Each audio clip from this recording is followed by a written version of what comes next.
Quédate tranquilo. Esta es tu música. Esta es 102.7 Radio Universidad Nacional de Formosa. Eureka Radio ha sido galardonado con los premios Martín Fierro Federal, Güemes, Héroe Nacional, Faro de Oro y Gaviota Federal en el rubro Mejor Programa Cultural Educativo. Un espacio dedicado a divulgar el quehacer científico de la Universidad Nacional de Formosa. Biografías de científicos destacados. Historia de los grandes inventos de la humanidad. Reportajes a investigadores y columnistas invitados.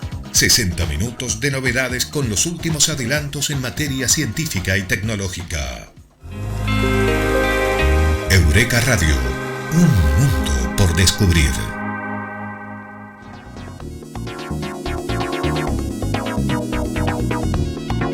Bienvenidos a todos, a los amantes del conocimiento científico, a los curiosos de los avances de la ciencia y la tecnología en todas las áreas, en todos los rubros, en todo el quehacer que tiene la humanidad para hacer este mundo mejor. Y de hecho, este programa trata de esto, ¿no? Hace ya 10 temporadas donde este programa, que está producido íntegramente por la Secretaría de Ciencia y Tecnología de la Universidad, intenta no solamente conocer los avances en materia científica y tecnológica en el país y en el mundo, sino también, por sobre todas las cosas, poner el foco en las acciones y en las investigaciones de nuestras universidades argentinas, y en especial a las universidades del norte. Bueno, para nosotros es un grato honor salir por esta sintonía por Radio Universidad Nacional de Formosa y también en simultáneo por Radio Nacional Formosa. Y por supuesto, un abrazo enorme y nuestro agradecimiento, como siempre lo hacemos, a las radios universitarias, a la FMUTN Resistencia, a Radio Universidad Nacional de Misiones, a Radio Universidad Nacional del Nordeste, que nos prestan justamente sus antenas, sus sintonías, para que podamos multiplicar la voz de la ciencia y la tecnología de este programa a todos los hogares del Nordeste argentino. Mi nombre es Sergio Guzmán, pero hay todo un equipo ya comandado por Alejandro Vallejo, por Enzo Galarza, donde vamos a estar compartiendo 60 minutos de todo lo que ocurre en materia científica y tecnológica, y por supuesto lo hacemos como lo hacemos siempre, conociendo aquellas huellas del pasado que tanto impacto tienen en el presente. Estas son nuestras efemérides.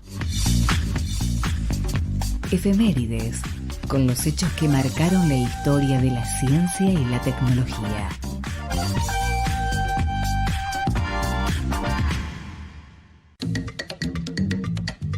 ...25 de septiembre...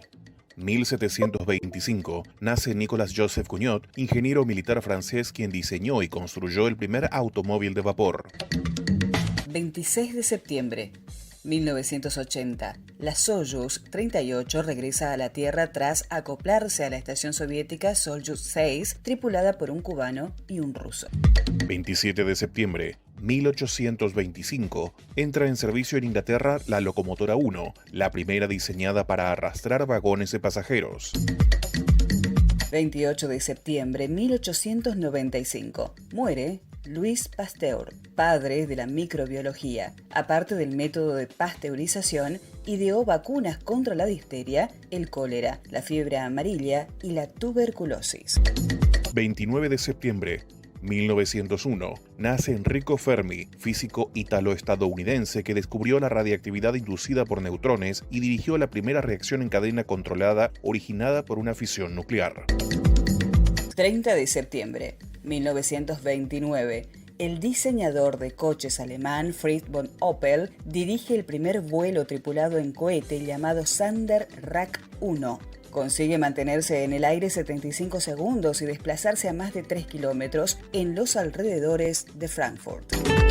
1 de octubre, 1969, el Concorde, un avión supersónico de pasajeros de construcción francesa, rompe la barrera del sonido. Eureka Radio. Un grito de esperanza llega hasta vos. Eureka, Eureka, Eureka. Allí teníamos los hechos más sobresalientes de las efemérides, de los hechos destacados ocurridos un día como hoy o de las semanas que nos antecedieron en el mes de septiembre, cuáles fueron aquellos hechos de la ciencia y la tecnología que hoy prácticamente las naturalizamos, pero sin embargo significaron una revolución en todo sentido, sobre todo en lo que tiene que ver con hacernos más fácil el mundo. Hablando de este mundo y este presente, ahora sí, los invito a conocer los proyectos que en la actualidad están dando que hablar y que tienen además a nuestras universidades como principales protagonistas. Eureka Radio, Flash Científico-Tecnológico. Flash Científico-Tecnológico. Informática. En marzo de 2021 comenzará el dictado del programa de doctorado en informática que ha sido desarrollado en conjunto por la UNE, la Universidad Nacional de Misiones y la Universidad Tecnológica Nacional, con el objetivo de fomentar y fortalecer la formación académica y de investigación en la región NEA. Fue diseñado durante los años 2017 y 2018 por docentes investigadores de las 3 universidades y fue evaluado por la Comisión Nacional de Evaluación y Acreditación Universitaria en el 2019 y aprobado en este año. De esta manera, se constituye en la iniciativa más ambiciosa y el desafío más importante en el área de la informática a nivel regional.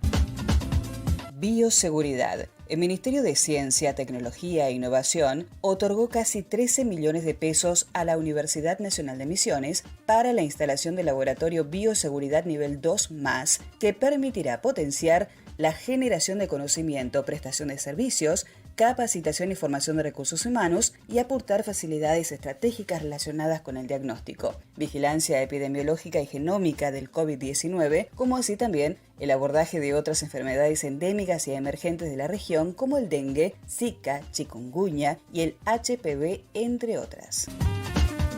Primates. Equipos científicos del CONICET y de universidades de Estados Unidos analizaron el perfil genético de monos aulladores que sobrevivieron a un brote de fiebre amarilla ocurrido entre los años 2007 y 2009, detectando mutaciones en su ADN. Los resultados fueron publicados recientemente en un artículo en el American Journal of Physical Anthropology. Una de las autoras del estudio es la doctora Hilaria Agostini, investigadora del Instituto de Biología Subtropical dependiente de la UNAM.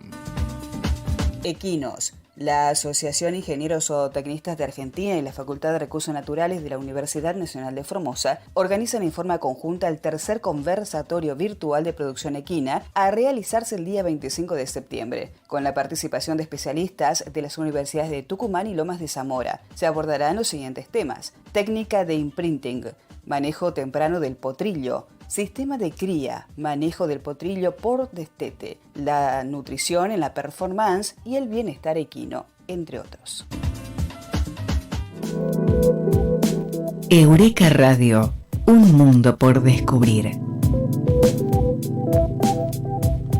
Estamos en vivo y en directo por Radio Universidad Nacional de Formosa, en simultáneo con la AM 820 y la FM 94.1 de Radio Nacional Formosa y por supuesto también a nuestras radios universitarias hermanas del Norte Grande. Así que muchas gracias a todas ellas por justamente hacer que se multipliquen las voces de la ciencia y la tecnología. Podés seguirnos en vivo, en imagen y sonido en nuestra fanpage, también en Radio Universidad FM 102.7. Comunicate con nosotros al 37021-2747. 3704-21-2747. Allí podés opinar acerca de los temas que tocamos o podés solicitarnos tocar en especial algunos temas para que luego en nuestro próximo programa lo desarrollemos. Quédate allí porque en el próximo bloque vamos a tocar un tema que es trascendente para nuestra provincia, pero que no está exento de polémica. Tiene que ver con la ley que le otorga un amparo jurídico a la creación del polo científico y tecnológico, que ya tiene sus años construyéndose en la provincia. ¿Y qué significa este polo científico y tecnológico? ¿Cuál es el impacto que va a tener? ¿Y por qué del lado de la oposición todavía existe resistencia? Vamos a tener un contacto con el secretario de Ciencia y Tecnología, Julio Araoz, y vamos a preguntarle todas estas inquietudes. Muy breve pausa, ya volvemos.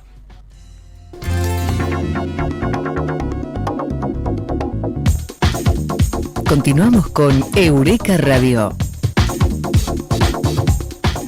Bueno, como lo anticipábamos en el bloque anterior, la legislatura provincial de aquí, de la provincia de Formosa, aprobó recientemente un proyecto de ley que fue enviado por el Poder Ejecutivo por el cual se crea el Polo Científico y Tecnológico de Innovación de Formosa. Esto está destinado a la erradicación y desarrollo de industrias con base tecnológica y que ha generado, obviamente, desde el conocimiento de ya la construcción de este Polo Científico Tecnológico hace ya varios años hasta la sanción de esta ley, ha generado polémicas, por lo menos por el lado de la oposición, que continúa resistiéndose a este tipo de iniciativas. Pero para conocer más de cerca el impacto que tiene esta ley y cuál es exactamente el rol que cumple o va a cumplir el Polo Científico Tecnológico, estamos en contacto telefónico con el ingeniero Julio Araos, quien es secretario de Estado de Ciencia y Tecnología y, hay que decirlo además, docente de esta Casa de Altos Estudios. Ingeniero Araos, ¿cómo le va? Sergio Guzmán lo saluda desde aquí, desde Radio Universidad Nacional de Formosa. ¿Cómo está usted? Muy buenas tardes, Sergio. Muy bien, gracias a Dios. Bueno, para nosotros es un gusto charlar con usted, sobre todo que nuevamente el Polo Científico Tecnológico ha cobrado nuevamente importancia, digo, en los titulares de los diarios y los medios digitales de noticias a partir de la sanción de esta ley. ¿Qué le otorga la ley en este caso cuando ya el Polo Científico venía hace años construyéndose? Bueno, lo que necesitamos nosotros, y ese es el espíritu de esta iniciativa que el Poder Ejecutivo envió a nuestra Cámara de Diputados, es darle entidad jurídica al Polo Científico y Tecnológico, teniendo en cuenta esa frase que comentaba en la apertura, que entre otras cosas hay un área para la erradicación de empresas, de industrias de base tecnológica que requieren un régimen específico para funcionar. En consecuencia hay que darle un marco jurídico para que el polo pueda tener actividades allí adentro, pero también hay que administrarlas, hay que otorgar tenencias de parcelas, hay que trabajar en la administración del funcionamiento, inversiones de infraestructura intrapredial, y hay varios temas más. En este momento, esta mañana hemos tenido una videoconferencia con gente del área de desarrollo regional del gobierno nacional, y hay una nueva etapa para los parques industriales con herramientas especiales también orientadas a parques tecnológicos. Solo por mencionarle dos facetas de esta iniciativa. La iniciativa política es muy clara, fue cuando empezamos a trabajar en torno a esto, fue crear un ámbito de interacción para todos los actores que están vinculados de alguna u otra manera con la ciencia, la tecnología y la innovación. Ese fue el espíritu. Creímos siempre, y así lo expresó el gobernador Infran, que Formosa merece un emprendimiento así, que permita ir tejiendo redes de trabajo, redes de cooperación, para poder cumplir con esa meta estratégica que tenemos de incorporar progresivamente, rápidamente, conocimiento a todas nuestras actividades socioeconómicas, para de esa manera poder desarrollarnos con sustentabilidad. Ahora, bueno, ingeniero, ese fue el espíritu. Lamentablemente, sí, la noticia, como bien lo mencionaba al comienzo, si bien no es novedad, ¿no?, esto, pero por ahí como formoseño a uno le duele que legisladores que pueden oponerse de mil maneras, estamos de acuerdo en eso, ese es el juego de la democracia y es un deber más que un juego, pero que hagan oposición por la oposición misma y terminen quedando en la historia como que votaron en contra de la creación de un polo que también, como bien decía usted recién, ya estaba transitando el camino, ya había actividades, muchos jóvenes trabajando, que por supuesto esto no le ha caído bien a ninguno, se lo puedo asegurar, pero bueno, son las cosas, es el tiempo que nos toca vivir, y creo que en el plato de la balanza, donde contabilizamos los hechos positivos, es mucho más grande lo que hay allí que estos ataques virulentos de la oposición, que cualquier idea en contra del desarrollo les viene bien. O sea, no voy a abusar de este tiempo, pues les podría contar historia del parque industrial, en cómo se oponían a la erradicación de empresas bajo cualquier pretexto, pero bueno, eso es parte de la historia. y cuando la ciudadanía meritúa esto, lo hace como lo viene haciendo, con el voto. Exacto, por eso le quería preguntar, como este programa científico-tecnológico que es Eureka, que tiene sus 10 temporadas, y celebramos desde que hace 3 años hasta la fecha, este programa también se multiplica en las radios universitarias del norte argentino, para que nuestros colegas y nuestros oyentes de Resistencia, Corrientes, Misiones, también entiendan el impacto que tiene este polo científico-tecnológico. ¿Qué tipo de empresas van a terminar radicándose? Incluso creo que ya existe una fraccionadora y envasadora de gas medicinal, si no me equivoco, que ya está abasteciendo a la provincia o al sistema de salud de la provincia. Pero ¿qué otro tipo de empresas estarían radicándose y qué otro tipo de actividades, como para que lo entendamos mejor el impacto que va a tener para nuestra región? Bueno, empecemos por las que ya están. Una de ellas es la que ha mencionado recién. Ese es un proyecto que desde hace varios años lo veníamos trabajando con este grupo empresario, son jóvenes. Ellos desarrollan esta actividad de abastecimiento de gases medicinales, fundamentalmente oxígeno a la región, en particular a Formosa, con un crecimiento muy marcado. ¿Qué es lo que sucedió? A raíz del desarrollo de nuestro sistema hospitalario en todo el territorio, Formosa naturalmente en el sistema público, acompañado por el privado también, pero en menor medida, aumentó sustantivamente el consumo y la demanda de oxígeno medicinal. Entonces, nos pusimos a trabajar en el diseño de una planta y nos parecía, por el crecimiento que tiene esta tecnología, oportuno radicarla en el polo. Así lo hicimos, comenzamos a trabajar en conjunto con la empresa, desde el Poder Ejecutivo, allanándole todos los caminos para que las inversiones se puedan realizar en una época dificilísima para la Argentina, como fueron los últimos 4 años, en particular para las inversiones orientadas a la industria. Por eso valoramos altamente este desafío que tomaron estos jóvenes.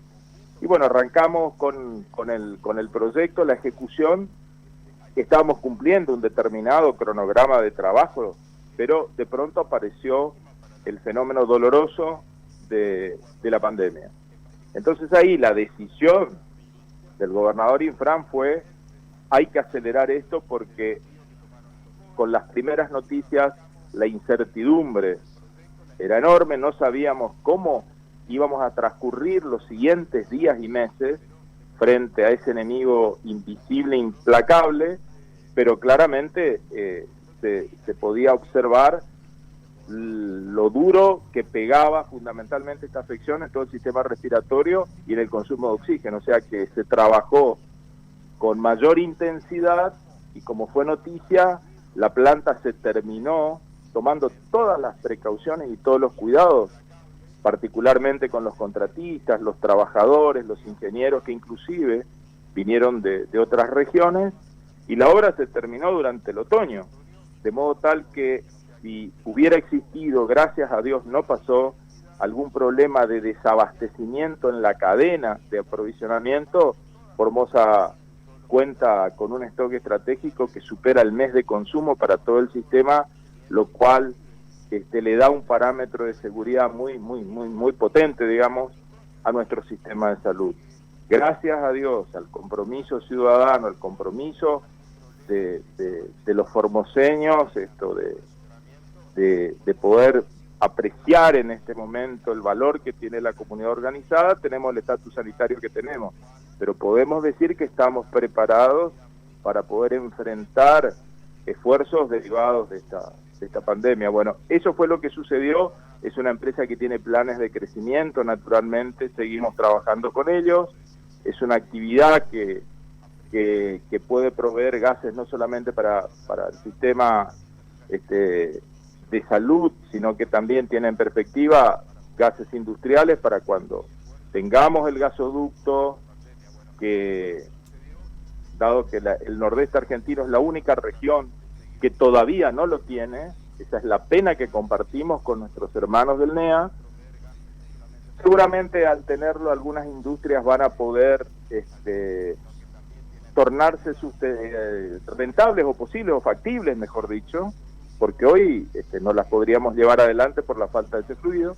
y bueno, ahí los gases orientados a la industria, a la soldadura, etcétera, también pueden llegar a tener un mercado regional interesante. Por eso trabajamos esta mañana, durante todo el día prácticamente, hemos compartido reuniones de trabajo con este grupo y sus ingenieros que continúan trabajando en territorio formoseño y en el área industrial del polo. Ahora, ingeniero... Por un lado, después sí. tenemos otra que ya está hace tiempo, que es Smart Energy, es una empresa que se dedica al diseño, ensamble de luminarias a través de diodos electroluminiscentes, los famosos LED, pero lo interesante de esto es que tienen sistemas de control, o sea, todo el circuito electrónico, sistema de control y el software es desarrollado por formoseños, y bueno, cuando uno recorre la ciudad pueden ver el resultado de este trabajo por la sustitución progresiva en el alumbrado público, se ve mucho, y en algunos edificios públicos también, estas aplicaciones. Bueno, esta es una empresa que ya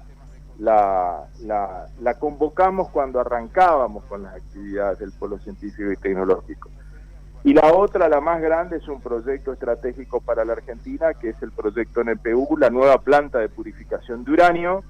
Lamentablemente, después de las PASO, si ya venía un poco a los tumbos, por el castigo sistemático al que fuimos sometidos los formoseños por el gobierno anterior, de financiamiento, cancelación de obras, etcétera. Bueno, esta no escapó a esa regla general, y para que usted tenga una idea, no se alcanzó a ejecutar más del 4% del presupuesto original de la obra, una obra que tenía previsto terminarse en no más de 4 años. Durante el gobierno de Macri se venía ejecutando a razón del 4%, le bajaron el financiamiento prácticamente, cosa de llevarla a unos 29 años, más o menos según el cálculo. Me puedo equivocar, pero esos son los números que proyectaron para que vean la irresponsabilidad que estamos tratando de revertir ahora, porque con esto no se puede jugar. La cadena de aprovisionamiento de combustibles nucleares representa para nuestras centrales nucleoeléctricas algo fundamental, insustituible, y esas centrales hoy están cerca del 10% de la generación primaria de energía en este país. Ahora, justamente, o sea, en ese puede punto permitir este tipo de responsabilidad, pero la lista es demasiado larga, Guzmán, sí, es cierto. Nos encantaría, tener todo el tiempo del mundo para tratar esto, pero es justamente en ese capítulo sobre esta planta enriquecedora de uranio donde la oposición más resistencia pone sobre la aprobación, de este proyecto que finalmente fue aprobado por una amplia mayoría. Pero ¿por qué esta oposición sobre la instalación de esta planta enriquecedora de uranio, que es Dioxitex, donde constantemente se alerta a la población sobre el posible daño o contaminación ambiental y también, por supuesto, a la salud humana que generaría esto? ¿Cuál es exactamente, o se maneja mala información, o hay una mala comunicación exactamente de lo que haría esta planta, o cuáles son sus alcances en materia científica? 2 puntos tiene mi respuesta, Guzmán. La primera es justamente la desinformación, y hace que se hable de enriquecimiento de uranio. Esta no es una planta de enriquecimiento de uranio. La Argentina todavía transita el camino del enriquecimiento sin haberlo logrado. Nuestras plantas trabajan con uranio natural. La única instalación de enriquecimiento con que cuenta la Argentina está en Pilcanilleu, ahí a 70 kilómetros aproximadamente de Bariloche, a nivel experimental, y seguimos luchando para poder acercarnos a una tecnología que no dominamos, otros países la tienen. Nuestras centrales trabajan, como les decía, con uranio natural, que hay que purificarlo. O sea, la planta de Formosa es una planta no de enriquecimiento, sino una planta de purificación de uranio a través de procesos químicos. En nuestra querida casa de estudios hay profesionales que lo han explicado muy bien. Hemos traído expertos, hemos traído especialistas de la Comisión Nacional de Energía Atómica, etcétera, para poder comunicar a la población qué era lo que estábamos haciendo allí. Lo que ha sucedido es que una cosa es debatir, uno puede estar a favor, uno puede estar en contra. Estos debates no son exclusivos de Formosa. El mundo todavía debate energía nuclear sí o no, con diferentes matices. Lo que sí está absolutamente claro que frente al al desafío de los efectos del cambio climático, reverdece la energía nuclear como una energía amigable con el ambiente, y en particular la Argentina tiene una larga historia de operaciones de centrales sin ningún tipo de accidente. O sea, mal pueden venir a querer plantear un Chernobyl acá cuando la Argentina está sentada en la mesa de las 10 principales potencias que dominan esta tecnología, inclusive somos exportadores de reactores. Pero ese no es el eje de la discusión. Acá pasa por la honestidad, pasa por la responsabilidad con la cual se llevan adelante estos temas. La información estuvo, y acá se discutía en la legislatura crear un polo científico.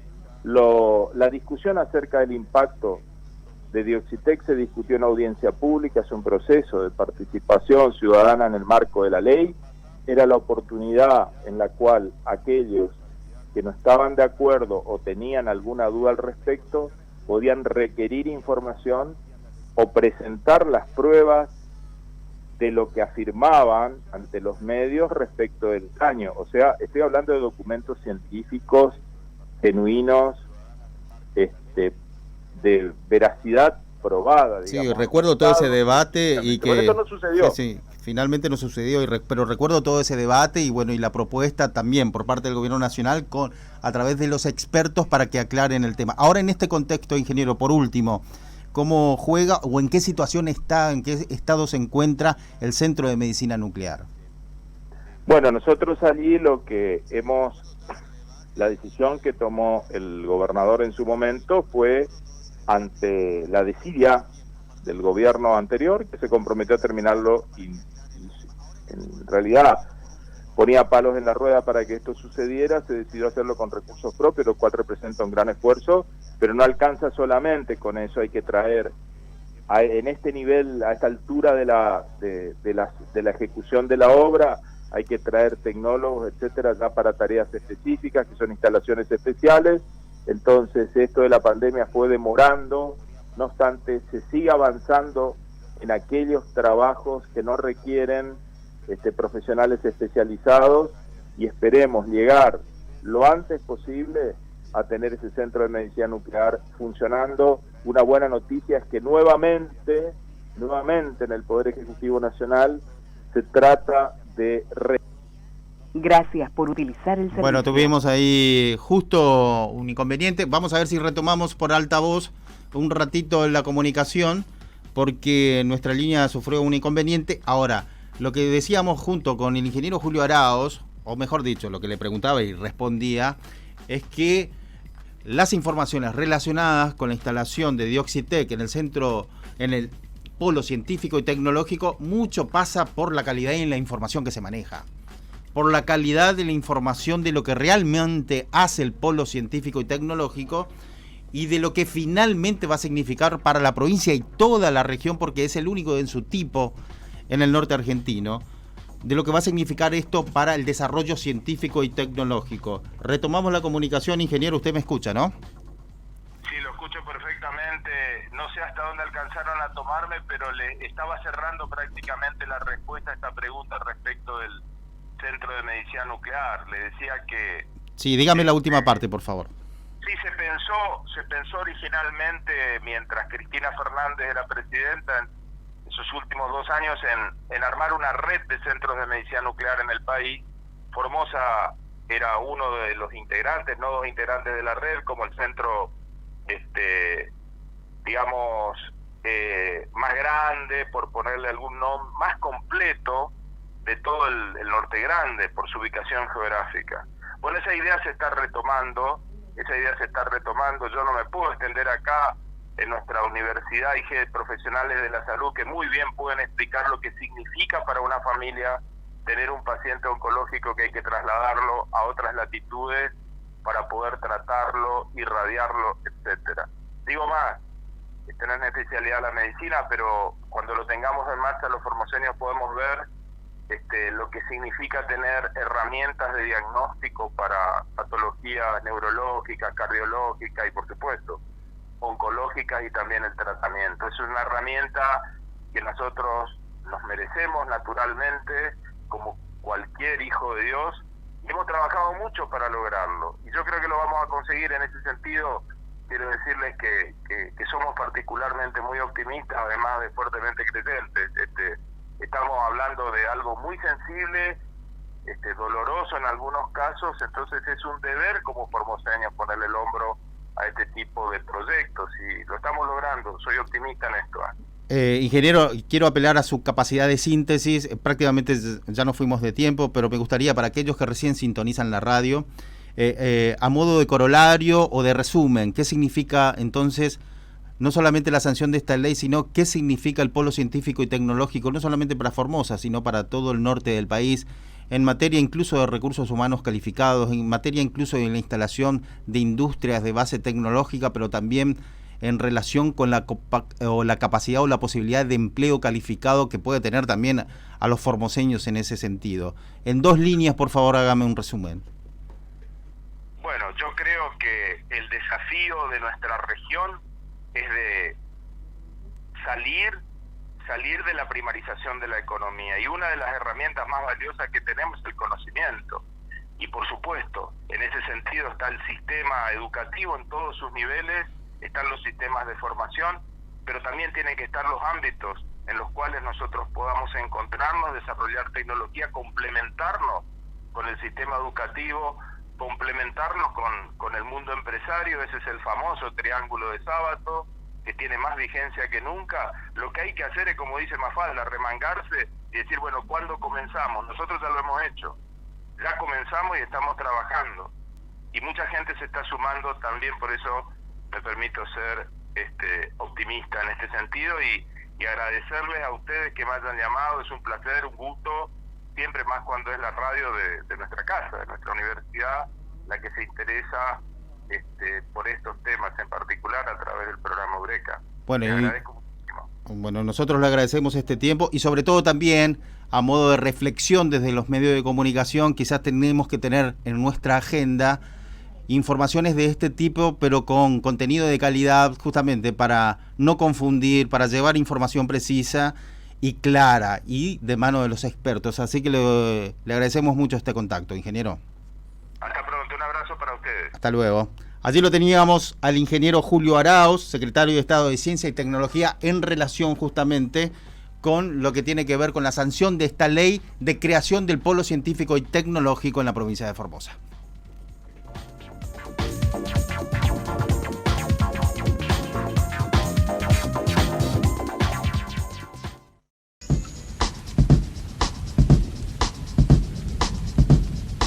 Abrí tu mente a los tips y consejos del licenciado Belisario Arévalo, nuestro columnista en neuropsicología, que te ayudará a develar los misterios del cerebro y su relación con la salud humana.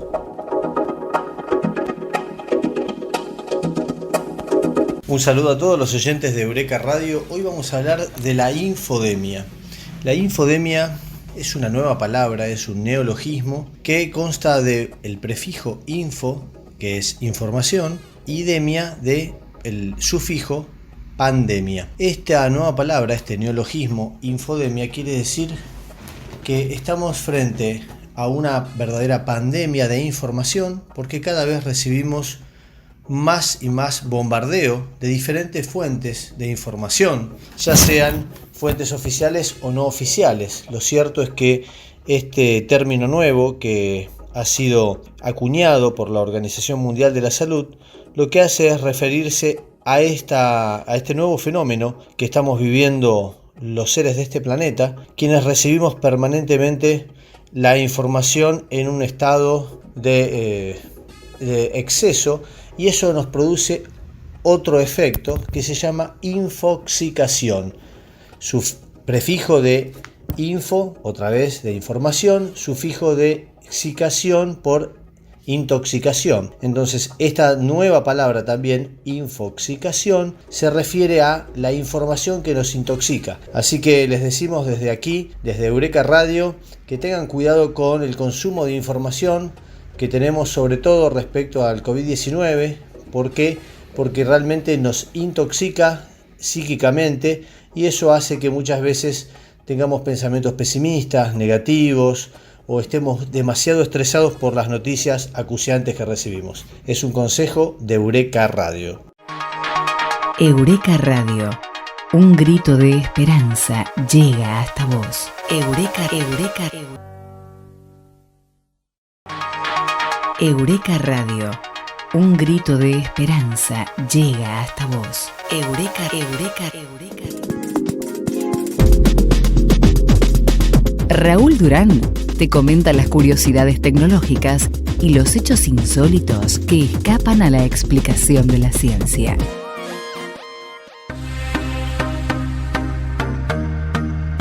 Continuando en Eureka Radio, aquí con las curiosidades científicas, hoy vamos a hablar de un caso que se conoció a nivel mundial en julio, pero que ahora recién esta científica china se animó a hacer determinadas afirmaciones. La cuestión es que una científica china llamada Li Mengyang, médica china especialista en virología e inmunología, huyó de su país tras recibir amenazas por afirmar que en diciembre ya se conocía la enorme capacidad de contagio del coronavirus. La mujer que escapó porque creía que si no lo hacía podía ser encarcelado o incluso desaparecida, trabajaba en un laboratorio chino y aseguró que las autoridades sabían de la letalidad del brote, que ella misma les había hablado al respecto. Sin embargo, afirmó que decidieron ignorarla y que desde entonces fue silenciada y presionada por el Partido Comunista que gobierna en China. Pero ahora, y eso es lo que nosotros queremos contar, fue por más y publicó un informe en el que asegura que el virus sí salió de un laboratorio. En Zenodo, una plataforma digital de acceso abierto, la doctora escribió que a su entender el coronavirus 19 fue creado convenientemente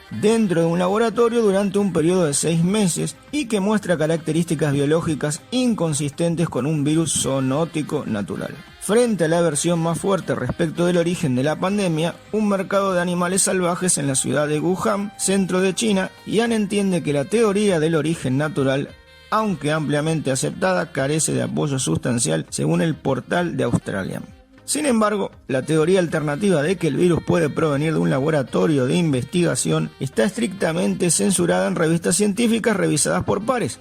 No obstante, el SARS-CoV-2 muestra características biológicas que son incompatibles con un virus zoonótico de origen natural, insiste esta científica. El artículo, en coautoría de otros 3 médicos, se titula Características inusuales del genoma del SARS-CoV-2, que sugieren una modificación de laboratorio sofisticada en lugar de la evolución natural y la delimitación de su ruta sintética probable. Y sugiere, la evidencia muestra que el SARS-CoV-2 debería ser un producto de laboratorio creado utilizando los coronavirus de murciélago como plantilla y o columna vertebral. Sobre la base de la evidencia, postulamos además una ruta sintética para el SARS-CoV-2, lo que demuestra que la creación en laboratorio de este coronavirus es conveniente y se puede lograr en aproximadamente 6 meses.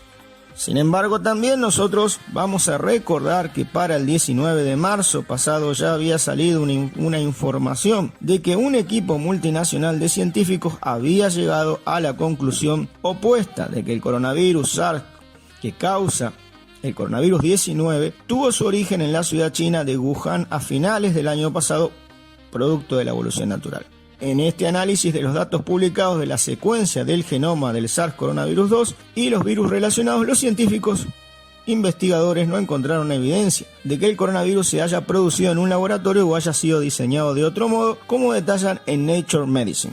Ahora, y como señala Christian Andersen del Centro de Investigación Biomédico Script Research y miembro del equipo que ha llevado a cabo el estudio, al comparar los datos disponibles de la secuencia del genoma para las cepas conocidas del coronavirus, podemos determinar que se originó a través de procesos naturales.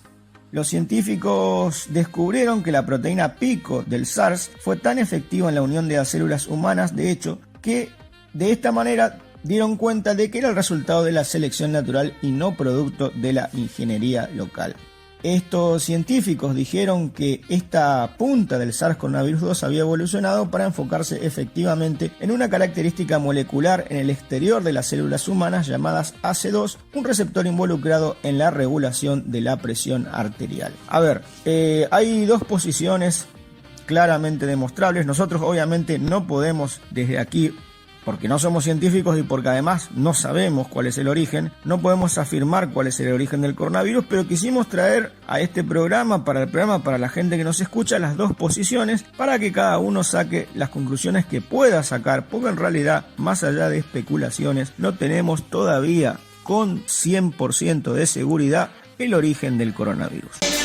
Llegamos al final de Eureka Radio. Muchas gracias a todos ustedes por estar allí y muchas gracias sobre todo al equipo de Eureka Radio, a Enzo Galarza y José Cóceres en la operación técnica, a Zulma Silva y Carlos Ceballos, quienes le ponen la voz a los segmentos especiales de este programa, y por supuesto a nuestros columnistas, a Belisario Arévalo en Neuropsicología, a Raúl Durán en Curiosidades, por supuesto la colaboración de Andrés Duarte en la edición y asistencia de producción, y por supuesto también a nuestro productor general Alejandro Vallejo. A todos ustedes muchas gracias, a vos que estás del otro lado, y hacer posible que este programa de ciencia y tecnología cumpla una emisión más, cumpla una temporada más, y estamos muy gustosos de hacerlo, y sobre todo también nuestros saludos a las radios universitarias del norte argentino que nos facilitan de que este programa llegue a muchos hogares más, como es el caso de Radio UTN Resistencia, que nos podés escuchar los sábados de 11 a 12, de 16 a 17 por Radio Universidad Nacional de Misiones, y los lunes de 16 a 17 por Radio Universidad Nacional del Nordeste. Muchas gracias a todos. En una semana nos escuchamos. Esto ha sido Eureka Radio.